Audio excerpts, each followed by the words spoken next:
Hello everyone, my name is Tej. Welcome to my channel. Today we are starting new topic, that is parts of speech. Today we will know about all the parts of speech, their functions, their definition and there are some examples. So let's start. Parts of speech को हम compare कर सकते हैं parts of body के साथ। जिस तरह हमारी एक बॉडी है और बॉडी के डिफरेंट पार्ट्स होते हैं और उनके अपने अपने फंक्शंस होते हैं, उनकी अपनी इम्पोर्टेंस होती है, उसी तरह लैंग्वेज में जो हम बोलते हैं, पढ़ते हैं या फिर लिखते हैं, उसकी जो पार्ट्स होते हैं उन्हें कहते हैं पार्ट्स ऑफ स्पीच। तो इसलिए जो पार्ट्स ऑफ स्पीच में जितनी भी पार्ट्स हैं उनकी भी अपनी इम्पोर्टेंस होते हैं, उनके अपने फंक्शंस होते हैं। तो हमें जो सारी पार्ट्स ऑफ स्पीच हैं उनको अच्छी तरह जानना बहुत ज़रूरी होता है। Late us know about noun. What is noun? Noun is the name of person, place, thing, animal. It means noun is the name, or we can say naming words are called noun. Naming words are called noun. It means जो भी names हैं, चाहे वो किसी persons के name हो, किसी place के नेम हो, किसी थिंग्स के नेम हो या किसी एक्टिविटी के नेम हो, किसी कंडीशन के नेम हो, जो भी नेम्स हैं इस दुनिया में, जो भी नेम हैं वो सब नाउन हैं। Now there is one example, Ravi is my friend. Naming words in this sentence, what is name? Name क्या है यहाँ पर? रवि इज़ माई फ्रेंड, इसमें नेम क्या है? Ravi. Ravi is name of a person, किसी पर्सन का नेम है Ravi. In this sentence what is noun? Nainital. Nainital is the name of place, एक प्लेस का नेम है, एक जगह का नेम है Nainital.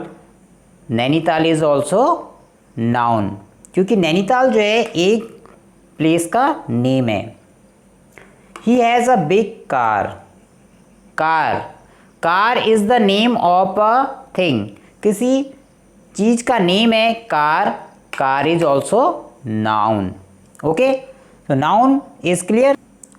The next parts of speech is pronoun. What is pronoun? The word that is used in place of noun is called pronoun, और we can say pronouns replace noun। जो words noun के place पे, noun की जगह पे use किए जाते हैं उन वर्ड्स को हम प्रोनाउन कहते हैं। Now there is one example, he lives in Nainital. अगर हम इन दोनों सेंटेंस को एक साथ पढ़ें, Ravi is my friend, he lives in Nainital, तो आप मुझे बताएं कि who lives in Nainital? Nainital में कौन रहता है? Ravi is my friend, he lives in Nainital. So who lives in Nainital? Ravi. Ravi lives in Nainital. Ravi जो है नैनीताल में रहता है, बट हमने यहाँ पर रवि नहीं लिखा। Ravi lives in Nainital. We could write Ravi lives in Nainital, but in place of Ravi we have written he. तो ही वर्ड्स जो है वो प्रोनाउन है, क्योंकि ये वर्ड जो है इस रवि को रिप्लेस करता है, यानी कि रवि को हटा के जो है हमने ही लिख दिया। That's why this word is called pronoun. ये जो है हमने इस नाउन के प्लेस पे रखा है। तो ये हो सकता है यहाँ पर ही है, अगर ये यहाँ पे गर्ल होती तो सी हो जाता, और आई की जगह हम अगर मैं अपना नेम यहाँ पे लिखता तो यहाँ पर मैं आई हो जाता। I, he, she, we, you, they, these are called pronoun. तो इस तरह से और भी प्रोनाउन है, तो आगे हम जो आगे के लेसन में प्रोनाउन को जो डिटेल से पढ़ेंगे। Let's know about an adjective. So what is an adjective? The word that gives some more information about noun or pronoun is called an adjective, or we can say the word that describes noun or pronoun is called an adjective। तो adjective क्या है? जो words noun या pronoun के बारे में बताते हैं कि वो कैसे हैं, अच्छे हैं, कम हैं, ज़्यादा हैं, किस कलर के हैं, किस साइज के हैं, तो ऐसे वर्ड्स जो हैं वो एडजेक्टिव कहलाते हैं। Now there is one example of adjective. He has a big car. Now in this sentence car is noun, car जो है नाउन है, और कार के बारे में कुछ हमें जो इन्फॉर्मेशन मिल रही है, कुछ ज़्यादा जो है उसके बारे में जानकारी मिल रही है, उसके साइज के बारे में, तो वो किस वर्ड से मिल रही है? बिग। कि कार जो है कार को डिस्क्राइब कर रहा है जो वर्ड वो है बिग। बिग से हमें पता चल रहा है कि कार का साइज जो है वो बड़ा है। तो this word is called adjective. The next parts of speech is verb. And what is verb? Action words are called verb. तो जितने भी एक्शंस होते हैं, जितनी भी एक्टिविटीज़ हम करते हैं अपने एक डेली रूटीन में, एक सुबह से शाम तक में जितनी भी हम एक्टिविटीज़ करते हैं, जितने भी एक्शंस हम करते हैं, ऑल आर कॉल्ड वर्ब। और अगर हम हिंदी की बात करें तो हिंदी में सारे वर्ब्स जो हैं उनके लास्ट में ना आता है। जैसे खेलना, पढ़ना, लिखना, बोलना, सुनना, आना, जाना, तो सब में जो है लास्ट में ना आता है। तो ये इनकी पहचान है हिंदी में कि जितने भी एक्शन वर्ड्स हैं या जितने भी जो है वर्ब हैं उनके लास्ट में ना आता है।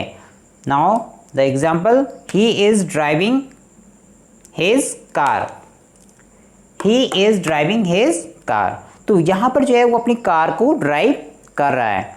तो ड्राइव करना यानी कि चलाना, जो उसकी कार है उसको चलाना, चलाना जो है वो जो है वर्ब है। तो driving is verb and is also verb. The next parts of speech is adverb. So what is an adverb? Adverbs modify verb, adjective और another adverb, or we can say adverb add meaning to verb, adjective और another adverb। अब इसको हम ऐसे समझ सकते हैं,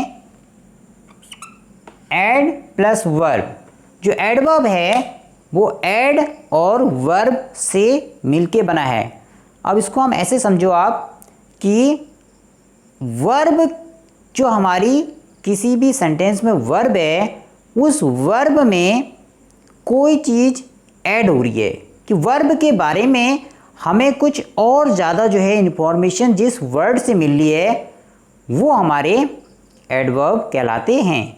तो यहाँ पर ये जो है केवल वर्ब के बारे में ही नहीं, एडजेक्टिव या कोई दूसरा कोई एडवर्ब है उस सेंटेंस में, उसको जो है वो मॉडिफाई करते हैं या उस वर्ब या एडजेक्टिव या दूसरे एडवर्ब को मॉडिफाई करते हैं, यानी कि उसके बारे में हमें जो है और ज़्यादा इंफॉर्मेशन देते हैं। Now there is one example of adverb, he drives very fast. अब अगर हम इस सेंटेंस की बात करें तो ये जो फास्ट वर्ड है ये किस चीज़ को मॉडिफाई कर रहा है? ये फास्ट वर्ड जो है किसके बारे में हमें बता रहा है कि ड्राइव्स, ड्राइविंग कैसी करता है वो? फास्ट। तो ये fast word, this word is used for drives, कि ड्राइविंग जो है वो फास्ट होती है। तो ये वर्ड जो है इस वर्ब में ऐड हो रहा है, इस वर्ब में ये ऐड हो रहा है, that's why this is adverb. And ये वेरी जो है वो इस फास्ट में ऐड हो रहा है, so that's why this is also adverb. ये let us know about the next parts of speech, that is preposition. So what is a preposition? The word that is used before noun or pronoun and it show the relationship with other words of the sentence is called preposition. तो preposition क्या है? ये noun या pronoun से पहले use होते हैं और उस सेंटेंस में जो अदर वर्ड्स हैं उनसे उनके रिलेशन को बताते हैं। इट शो द रिलेशनशिप, और we can say it show place, time और direction. This is the example, the board is behind me. अब ये जो बोर्ड है वो मेरे पीछे है, तो इस बोर्ड की पोजीशन को बता रहा है। द बोर्ड इज बिहाइंड मी, तो बोर्ड जो है मेरे पीछे है, so that's why the board is behind मी। तो इस बोर्ड की जो है पोजीशन है वो मेरे पीछे है। अगर मैं इधर को घूम जा रहा हूं तो ये हो जाएगा the board is in front of me. तो यहां पर बिहाइंड की जगह हम इन फ्रंट कर देंगे जब हम सामने होंगे, और जब हम पीछे हैं तो ये पोजीशन इसकी चेंज हो गई, the board is behind me. So this word is preposition और प्रीपोजिशन। तो अगर हम इसको प्री और पोजीशन से पढ़ें तो हम इसे पढ़ेंगे प्री और पोजीशन, और वी कैन, अगर हम इसे पूरा पढ़ते हैं तो preposition, if we divide these two word, that time it is preposition. The next parts of speech is conjunction. Conjunction को हम ऐसे समझ सकते हैं जैसे जंक्शन। जंक्शन जो है आप में से बहुत लोगों ने सुना होगा, जंक्शन एक ऐसा प्लेस होता है जहाँ पर दो ट्रेनों को जोड़ा जाता है। एक ट्रेन के इंजन से दूसरे ट्रेन के जो डब्बे हैं उनको जोड़ा जाता है, तो ऐसे प्लेस को कहते हैं जंक्शन। और उसी तरह से जो इंग्लिश में हम जो कंजंक्शन यूज़ करते हैं, तो यहाँ पर जो है हम दो वर्ड्स को, दो सेंटेंस को, दो फ्रेज को या दो क्लॉज को जोड़ते हैं, और ऐसे वर्ड्स जो इस जोड़ने के काम आते हैं उन्हें हम कंजंक्शन कहते हैं। It means the word that is used to join two words, two phrases, two clauses और two sentences are called conjunction, or we can say joining words are called conjunction. Now there is example, he is strict but kind. Actually there were two sentences. यहाँ पर जो है दो sentence थे, he is strict, he is kind. तो यहाँ पर जो है दो सेंटेंस थे, लेकिन हमने इन दोनों सेंटेंस को इस बट की हेल्प से जोड़ दिया। Now this is he is strict but kind. तो यहाँ पर जो है हमने इस बट से जो है दो सेंटेंस को जोड़ा है, तो ये बट जो है यहाँ पर कंजंक्शन है। तो यहाँ पर बहुत सारी कंजंक्शन इंग्लिश में यूज किए जाते हैं, तो आगे के लेसन्स में हम कंजंक्शन को डिटेल से पढ़ेंगे। Now let's no about the last parts of speech, that is interjection. So what is an interjection? The word that is used to show our emotion like happiness, sadness, surprise, suspense is called an interjection.